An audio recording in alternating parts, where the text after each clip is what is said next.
kojem su vazda vjerno i nepokolebivo služile s istim težnjama i naporima. Ova ista zajednička težnja izvodila je uvijek Crnu Goru i Hercegovinu na zajedničko poprište. Nikada se nijesu dijelili ni u muci koju su vazda podnosili, ni u dobru koje su uživali samo u nadi kada su se borili. Nerazdvojenost Hercegovine i Crne Gore, osveštana zajedničkom borbom u tolikijem naraštajima, ovijem se ratom najbolje pokazala i potvrdila.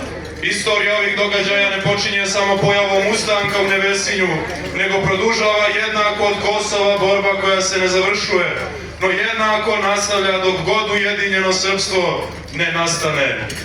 Danas stupamo u rat ja i moj brat knjaz Milan sa svojim hrabrim Srbijancima. Mi oba dva idemo zajednički da oslobodimo braću ispod turskog jarma. Pod Muratom I srušeno je Srpsko carstvo, pod Muratom V ono mora opet uskrsnuti.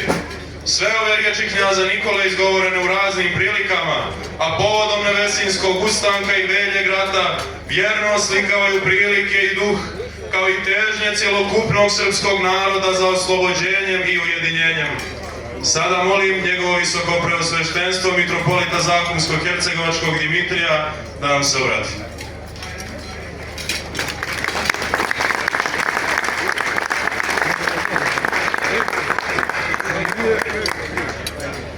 Hristos Vaskrse! Vaša svetosti, dragi vladiko domaćine, Metodije, hvala ti na ovoj časti. Dragi mitropolite Joanikije, hvala što si započeo ovo djelo ovdje i u crkvu ovdje divnu i završio je u velikoj mjeri na Vučijem dolu. Hvala na časti da se obratim ovdje u ime Hercegovine.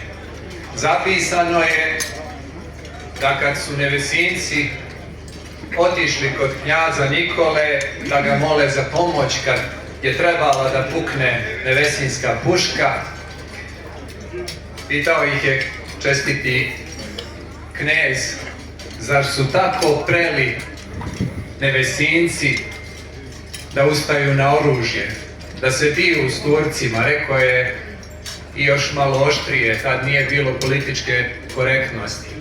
A oni odgovaraju, kaže, preli gospodaru bolje nego ikad od Kosova. Samo nam ne uskrati tvog blagoslova i pomoći, pa ako i mi poginemo, nek barem djeca naša žive u slobodi.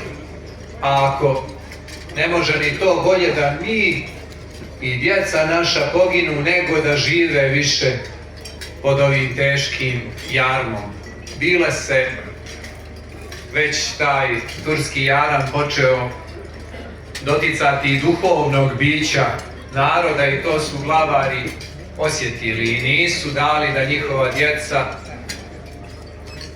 budu nešto drugo nego da budu Hristovi vitezovi i zato su se podigli na oružje. Mi bi iz Hercegovine, odakle je pukla, i ovo je Hercegovina, odakle je pukla Nevesinska puška, više voljeli da je ovaj Vučiji do bio na Piši, to je nadomak Mostara, nadomak Nevesinja, da bi to značilo slobodu za čitavu Hercegovinu, ali ne silom turskom, nego silom tadašnjih velikih ostalih sila.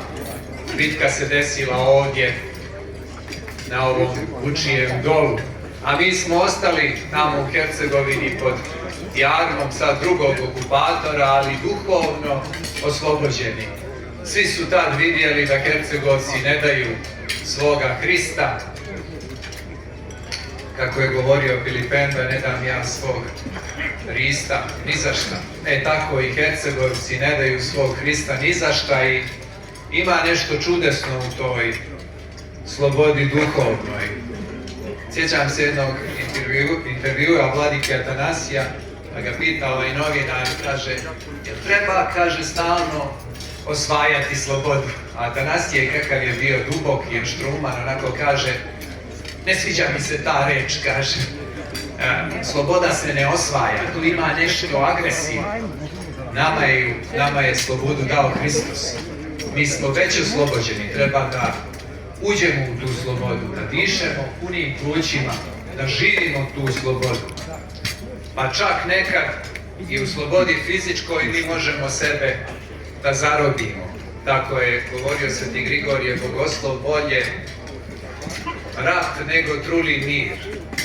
Bolje neki rat nego da propadaju duše i tjelesa i životi naših mladih. Tako da nama neka je to na znanje da budemo dobar primjer našoj djeci i da spoljašnju slobodu iskoristimo da im damo, da ih duhovno oslobodimo, da im damo pravi primjer kao što su nama dali mitropolit Amfilohije, vladika Atanasije, i to je čudesno.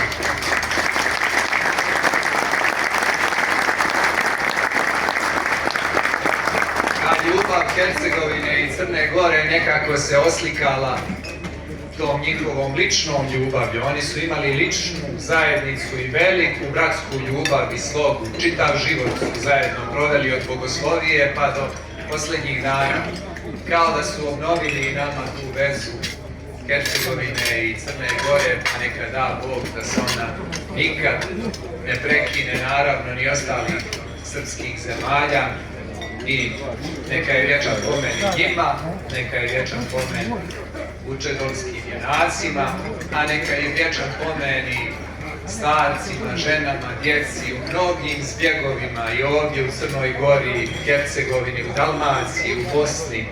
Mnogo je tad narod postradao i to su sve novi mučenici i ispovjednici i raduje im se Hristos što ih je primio u vječno naručje. Vječan im spomen, a vama blagoslov Božji i svako dobro. Živjeli Hristos vas.